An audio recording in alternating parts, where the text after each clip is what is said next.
Oui, je ne vous fais pas l'affront de le dire en anglais parce que ce serait terrible, je pense. Donc, on va se contenter de la version française.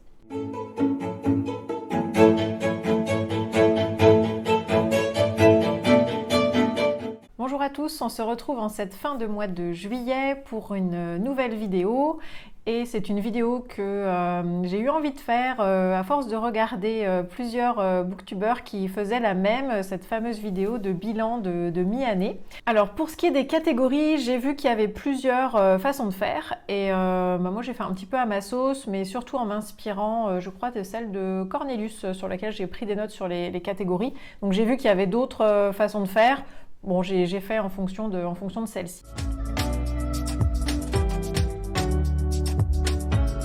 Donc la première catégorie de ce bilan, c'est la meilleure lecture jusqu'à présent, donc de 2021.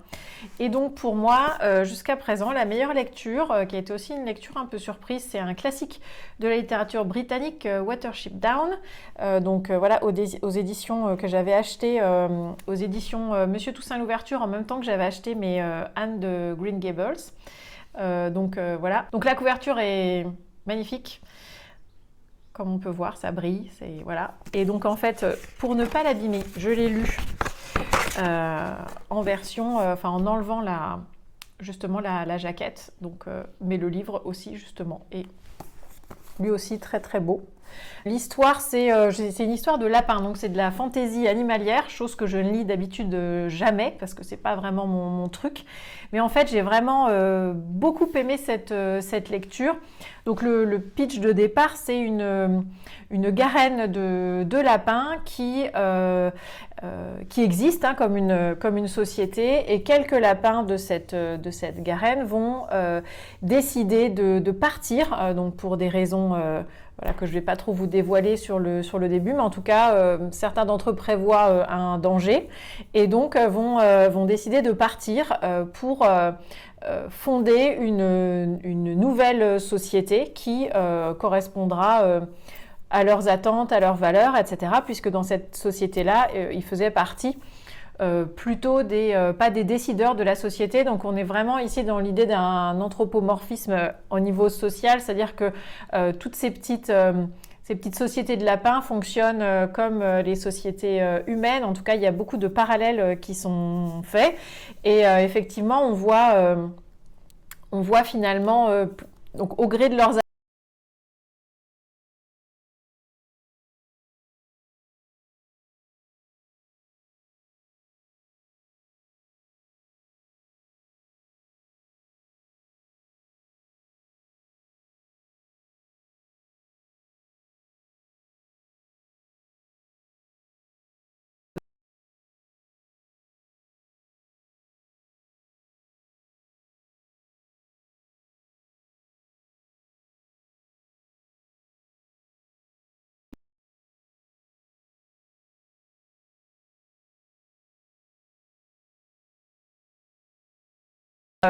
vraiment très très fort et en même temps très intelligent sur les relations de pouvoir qui peuvent exister entre des personnages, entre ceux qui acceptent, ceux qui n'acceptent pas, comment on se répartit les rôles dans une société, quelle est la figure du chef, qu'est-ce qu'on attend d'un chef, comment est-ce que peut être le chef dans une société. Est-ce qu'il en faut nécessairement un? Donc voilà, toutes ces discussions ces réflexions qui sont plutôt très politiques, voilà, elles sont abordées dans ce livre où les personnages principaux sont uniquement des lapins. Ça a été une très bonne surprise, j'ai beaucoup aimé lire ce livre.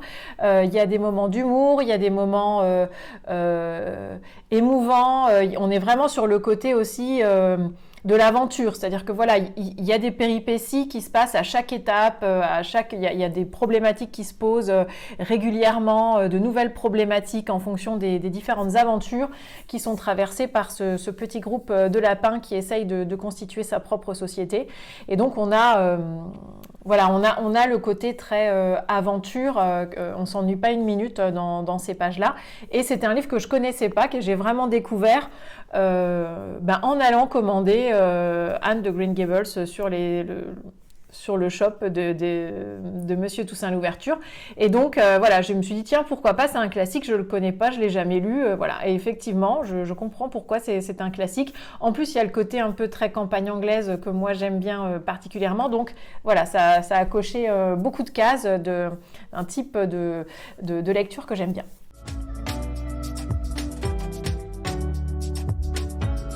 Ensuite, il y a la deuxième catégorie, c'est la meilleure suite. Donc pour moi, la meilleure suite de ce que j'ai lu depuis ce début d'année, c'est La Porte de Cristal de N.K. Jemisin. Donc j'avais déjà lu la 5e saison. Et cette suite a rempli voilà, toutes les attentes. C'est une trilogie que j'ai énormément aimée.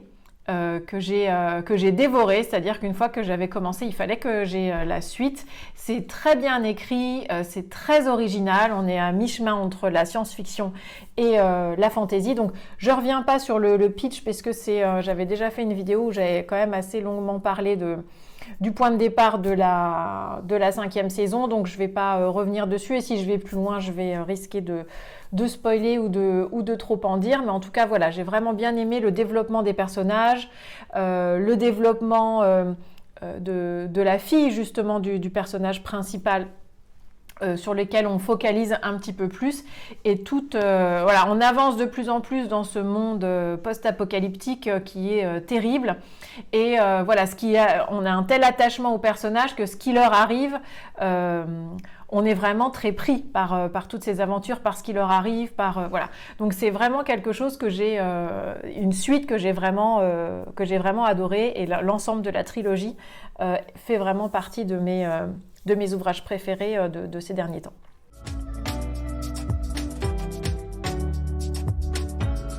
Alors ensuite, la troisième catégorie, c'est une sortie qui me tente, une sortie de 2021 qui me tente. Donc cette sortie qui me tente, c'est Diamant de Vincent Tassi, dont j'ai entendu parler sur plusieurs chaînes également. Et donc c'est un livre du coup que j'ai acheté lors d'une opération promotionnelle en format numérique. Donc voilà, j'ai très envie de le lire.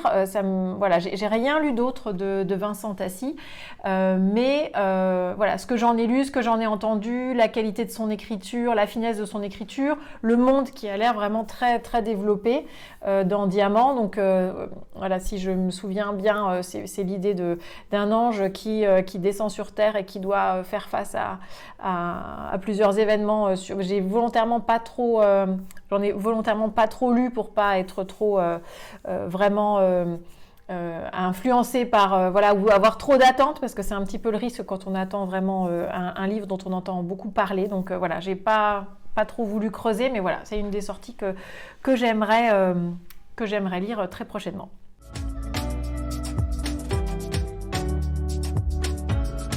Une prochaine sortie que j'attends, alors eh bien c'est Anne de Richmond, donc la suite de Anne de Green Gables et Anne d'Avonlea, que j'ai donc déjà précommandé dès que ça a été possible. J'ai précommandé cet ouvrage, alors avec la totale, hein, c'est-à-dire le tote bag collector, l'extrait de journal, etc., etc.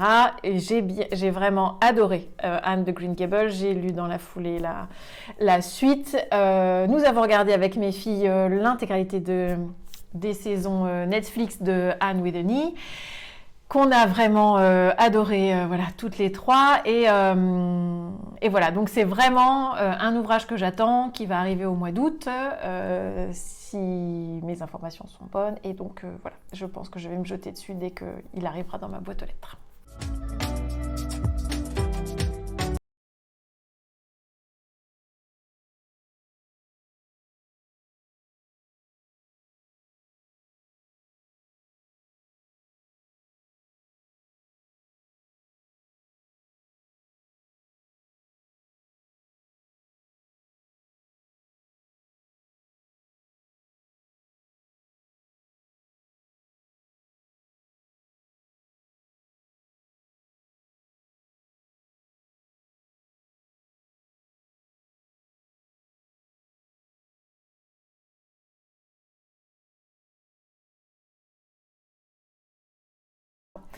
Et en fait, j'ai pas aimé du tout. Ça a été enfin, pas aimé du tout, c'est peut-être un peu excessif, mais ça ne m'a pas parlé et ça m'a même agacée en fait à certains moments de la lecture. Donc le dessin lui-même, bon ben voilà, alors j'ai pas eu de coup de cœur phénoménal pour le dessin. L'histoire en elle-même, l'époque à laquelle ça se passe, plutôt dans le côté Italie, Renaissance, voilà, qui se veut normalement une période un peu plus, une période un peu charnière où il y a des choses qui peuvent bouger au niveau social. Du coup, c'était intéressant de placer ça à ce moment-là pour cette thématique. Mais je me suis sentie très mal à l'aise. Alors, ce qui en soi n'est peut-être pas une mauvaise chose, puisque l'idée c'est que peut-être qu'il y a des lectures qui sont là justement pour bousculer un petit peu les représentations, pour essayer de questionner un peu. Mais je me suis sentie mal à l'aise, surtout pour le personnage principal, donc Bianca, qui est cette femme qui doit se marier de manière arrangée, hein, avec un jeune homme qui est choisi par sa famille, du même statut social que le sien, etc. Voilà, on connaît un petit peu les règles matrimoniales de certaines époques, dans certaines sociétés, dans certains pays. Et donc, elle est un petit peu embêtée parce qu'en fait, elle aimerait bien le connaître un petit peu avant, son mari, même si de fait, elle n'a pas le choix, mais elle aimerait bien quand même le connaître avant. Donc, sa tante lui propose une peau d'homme. Donc, c'est un petit peu un objet magique que les femmes de leur famille, dont les femmes de leur famille disposent pour pouvoir, lorsqu'elles enfilent cette peau d'homme, être aux yeux des autres un homme physiquement, et donc se faire passer pour un homme, et donc voilà, pénétrer cette société masculine auquel les femmes n'ont pas accès. Donc d'emblée comme ça, on se dit ça va être super intéressant justement de questionner tout ça. Et effectivement, ça aurait pu être intéressant. Ça l'a été, hein, quand dans la BD, on a un petit peu cet aspect de dire, voilà, elle prend conscience qu'il y a plein de choses qui lui sont interdites. Les hommes, quand ils sont entre eux, ne sont pas de la même manière que lorsqu'ils sont en société de type mixte. Voilà, il y a des choses comme ça une connaissance auquel elle a accès qu'elle n'avait pas accès, des pratiques culturelles, aller au bar le soir, etc., auxquelles elle n'a pas accès normalement parce que justement elle est une femme. Donc voilà, l'idée de se rendre compte de cet écart et de comment est-ce que c'est de vivre comme un homme avec tous les avantages que ça suppose. Bon, c'est hyper intéressant, hein, de voir le cheminement du personnage par rapport à cette prise de conscience. Par contre, voilà, c'est le côté plutôt moi, ce qui m'a dérangée, c'est ce personnage en fait qui se rend compte, je spoile pas trop parce qu'on le sait dès le début, hein, de l'ouvrage, qu'en fait son futur mari préfère les hommes en fait. Donc il va pas avoir d'attachement pour sa femme, d'amour au sens sentiment amoureux, voilà, pour sa femme, étant donné que lui, il est plutôt attiré par les hommes. Et finalement, voilà, j'ai trouvé ça extrêmement triste en fait pour elle, parce que en fait, elle ne peut se faire aimer de son mari que lorsqu'elle est un homme avec cette peau d'homme, et que lorsqu'elle est une femme, en fait, elle ne lui plaît pas, mais de fait, ça va être son mari, elle n'a pas le choix, il faut qu'elle se marie avec lui, et ça va être effectivement son mari. Et de voir qu'en fait, elle est toujours dans ce... Donc il va y avoir des tas de péripéties, de choses qui vont leur arriver, qui vont permettre à chacun, à cette société, à certaines personnes dans la société de prendre conscience de certaines injustices, etc. Donc voilà. Mais j'ai toujours cette tristesse et la fin, la façon dont c'est abordé. Je me dis, en fait, pour l'héroïne, c'est pas... Voilà, elle n'a pas pris conscience et son statut de femme n'a pas changé. C'est juste que oui, si elle s'habille en homme, en fait, c'est beaucoup mieux. Et finalement, ça s'arrête là. Et la relation qu'elle a avec son mari est une relation qui est insatisfaisante, dans le sens où il y a toujours cette histoire de tout doit être caché, en fait. Donc, il n'y a pas de... Moi, j'ai pas trouvé ça très... Il n'y a pas vraiment d'espoir en fait par rapport à la situation des uns et des autres dans la société, par rapport à ce qu'ils sont. Et moi, ça m'a rendu vraiment très triste pour la fameuse Bianca, parce que j'ai l'impression que son mari, lui, arrive à s'en sortir plutôt bien, alors elle a un espèce de...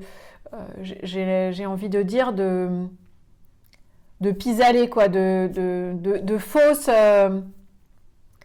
de faux bonheur un petit peu comme ça, voilà, en termes d'épanouissement, voilà, je me suis vraiment posé la question, en fait, en termes d'épanouissement, elle, est-ce qu'elle a ce dont elle aurait besoin, et en fait j'ai vraiment l'impression que là encore en fait, quand bien même chacun est au clair au bout d'un moment sur qui est qui, et comment est-ce qu'on a envie de vivre sa vie, là encore il y a une inégalité au final entre ce que elle peut avoir et ce qu'elle a, et entre ce que les hommes peuvent avoir, et que finalement l'épanouissement il est d'un côté plus...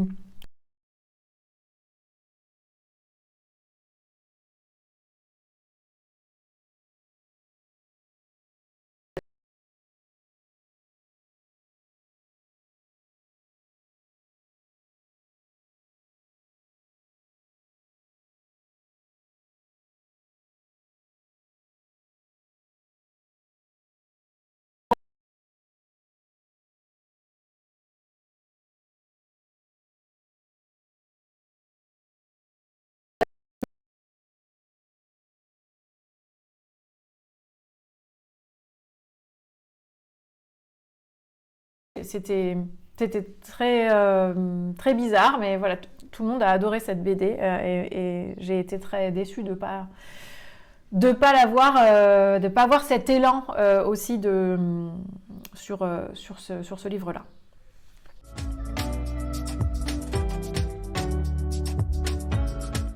Alors ensuite, dans l'autre sens, et d'ailleurs toujours un peu sur les mêmes thématiques, la grosse surprise, une bonne surprise, eh bien c'est Résine, donc de la maison d'édition La Ville Brûle. Et, euh, et là, pour le coup, ça a l'air d'être une BD qui payait pas de mine. J'ai trouvé aussi en emprunt dans ma médiathèque, mais cette fois-ci, voilà, en me baladant, je l'ai vu, je me suis dit, tiens, je vais voir ce que c'est. Et là, j'ai vraiment beaucoup aimé. C'est-à-dire que là, on est aussi sur de la BD un peu engagée, à message, sur la question du genre. Et là, ça traite de la thématique des sorcières. Donc, le personnage principal, c'est une sorcière. Et on suit justement ses aventures avec son mari. Et ça nous raconte un petit peu différentes histoires de sorcières, ce qui s'est passé, etc., l'acceptation dans la société. Et là, j'ai trouvé ça beaucoup plus gai, j'ai trouvé ça beaucoup plus frais, et j'ai vraiment... en fait, c'est plein d'humour, c'est plein de subtilité, et on n'est pas là en train d'affirmer la cause des femmes en lien avec la figure de la sorcière avec des gros sabots, mais de manière un petit peu toute simple, un petit peu... en fait, c'est à nous un petit peu de réfléchir sur qu'est-ce que ça veut dire, et vraiment, j'ai trouvé ça vraiment bien. Donc, Résine, pour le coup, c'est une BD qui m'a vraiment beaucoup plu, et ça a été vraiment une bonne surprise de ce début d'année.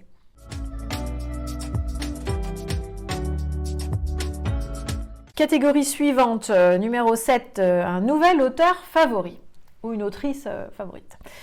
Alors pour le coup, en regardant un petit peu dans mes lectures Goodreads, je me suis dit, bon, bah, un auteur que j'ai beaucoup lu cette année, voilà, bah, en fait c'est Sanderson. J'ai fait un cycle au moment du petit cycle, je crois, qu'avait fait Kaamelott Magicadou sur On va lire le plus possible de Sanderson. Donc j'avais essayé de jouer le jeu, et du coup effectivement j'en avais lu pas mal.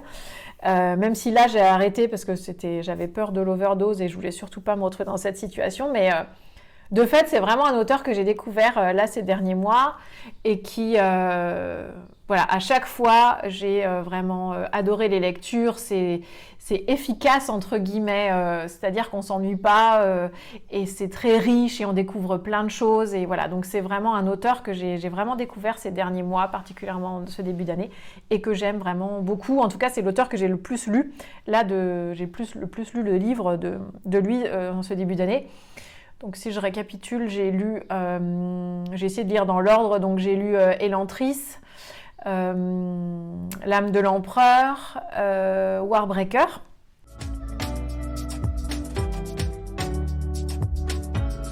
Alors ensuite, la 8e catégorie, un personnage adoré. Donc le personnage adoré, ça va pas être très original. J'ai commencé à lire Le Sorceleur, et donc c'est Gérald de Rive, le personnage préféré. Au fur et à mesure où j'avance dans la lecture des tomes du Sorceleur, vraiment c'est un personnage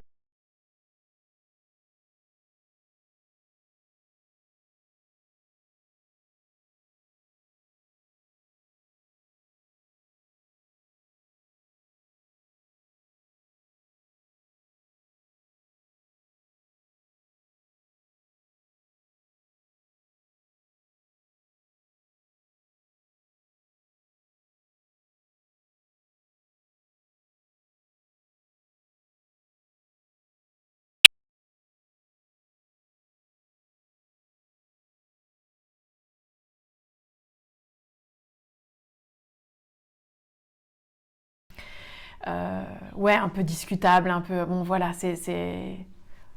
alors ça m'agace, mais quand même, j'adore ce personnage. Parce qu'en fait, il est quand même en subtilité.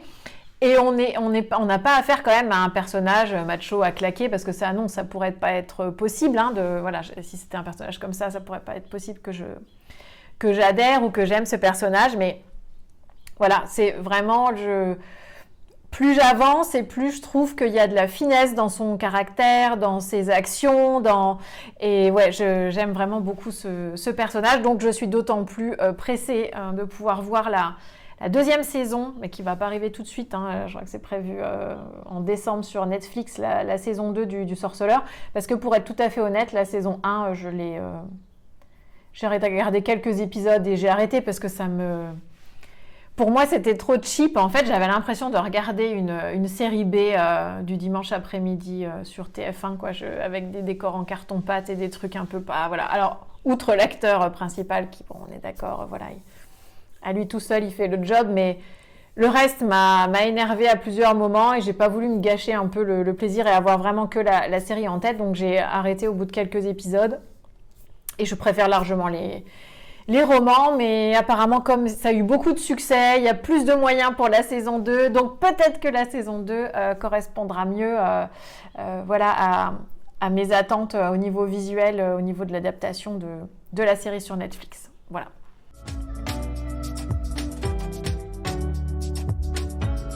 Ensuite, un livre qui fait pleurer. Donc, c'est les fameux Anne Davonlea et où est-ce qu'il est mon...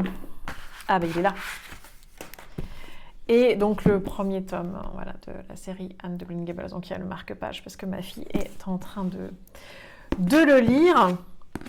Et donc effectivement, voilà, c'est... Le deuxième tome, je m'attendais, j'avais peur que ce soit moins bien. Je m'étais dit, est-ce que je vais les lire aussi et tout. Et en fait, ils ont réussi. Voilà, enfin, elle a réussi. C'est Lucie Maud Montgomery qui a réussi à maintenir justement l'attachement au personnage, la suite de ce qui lui arrive. C'est dans la totale continuité. On a des moments émouvants, on a des réflexions qui sont hyper intéressantes sur la vie, sur les choix de vie, sur les valeurs des personnages, voilà. Donc c'était la suite, c'était tout aussi bien. L'ambiance, on retrouve cette ambiance et j'ai vraiment adoré. Évidemment, j'ai pleuré comme une madeleine aussi à certains moments. Donc j'avais pleuré là, hein, ça c'est sûr. J'avais pleuré à pas mal de moments ici et j'ai aussi pleuré. Il y a aussi eu de l'émotion, il y a aussi eu des choses vraiment fortes dans ce tome-là. Donc c'est vraiment, voilà, c'est pour ça que je suis aussi pressée d'avoir le troisième tome pour voir si c'est sur cette même lancée. Puis j'ai envie de savoir ce qu'elle va devenir, ce qu'elle va faire, les prochaines étapes de sa vie, voilà.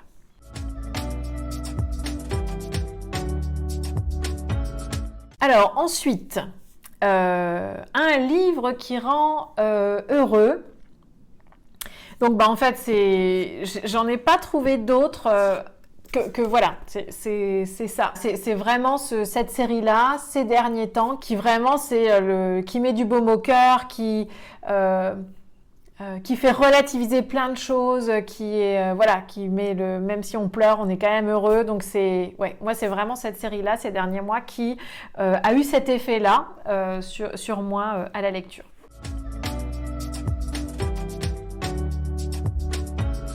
Alors ensuite, la dernière catégorie, c'est le plus beau livre. Et donc là, eh bien, il n'y a pas photo. Le plus beau livre, c'est celui-là que j'ai réussi enfin à avoir, que je suis allée commander à la librairie puisqu'il était en rupture.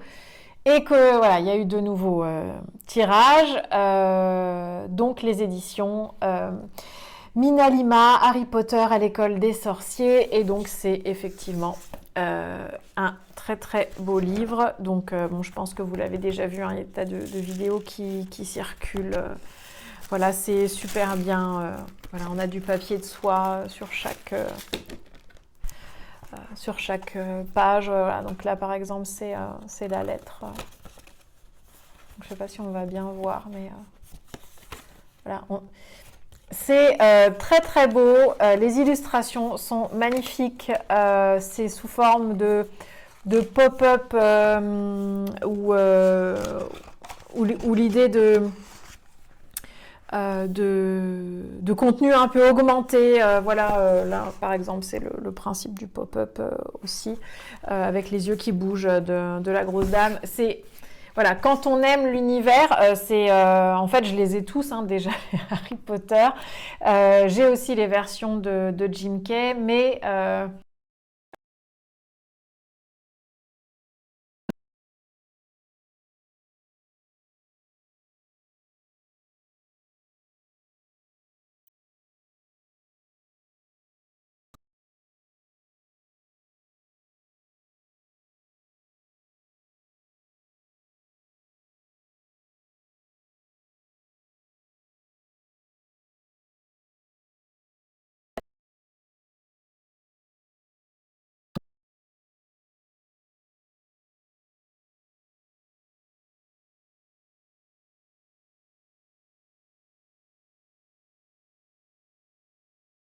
grande catégorie un petit peu à ma sauce. Alors évidemment, il y a d'autres livres hein, que j'ai lus que ceux-là. Quelquefois, ça a été un petit peu difficile de choisir. J'ai notamment beaucoup aimé Ce que j'aime, moi, c'est les monstres. Pareil, qui m'avait aussi été conseillé, que j'ai emprunté à la bibliothèque médiathèque de mon secteur avec beaucoup d'attentes, etc.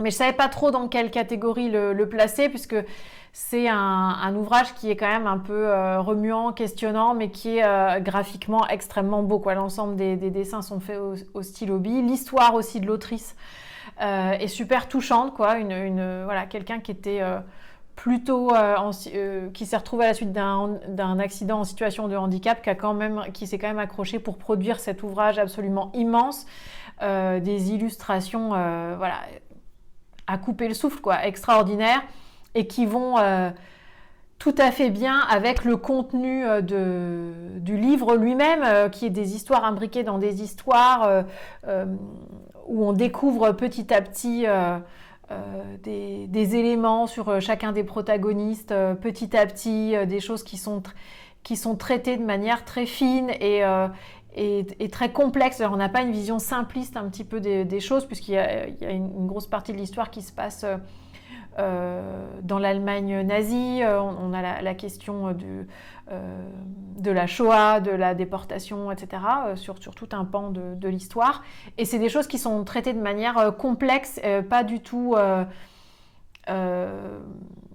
ou tout blanc ou tout noir, et où on a vraiment aussi le côté quasiment documentaire, à certains moments, sur ce qui s'est passé à cette période-là pour certaines personnes. Donc voilà, ça c'était aussi un livre que j'ai vraiment beaucoup aimé, mais je savais pas trop dans quelle catégorie justement le mettre, parce que c'était pas une grosse surprise pour le coup, puisque c'est un livre dont je savais qu'il était vraiment percutant, intéressant, voilà, j'avais déjà lu des avis vraiment très très positif de gens qui avaient été chamboulés par cet ouvrage, et effectivement moi ça m'a fait la même chose. Donc voilà, c'était difficile un petit peu de le mettre dans cette catégorie là, mais voilà, j'ai en tête aussi ce livre là qui fait pas partie du classement, mais qui est un livre marquant que j'ai lu aussi sur la période. Donc c'est tout pour cette vidéo. Cette fois-ci c'est vraiment fini, donc n'hésitez pas à me dire en commentaire si ça vous a plu comme type de vidéo,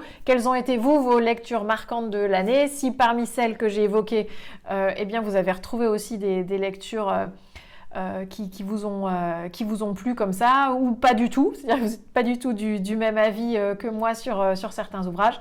Je serais ravie de pouvoir en discuter avec vous en commentaire. Je vous souhaite une très bonne journée, soirée, nuit, en fonction de l'heure à laquelle vous regarderez cette vidéo, et je vous dis à bientôt.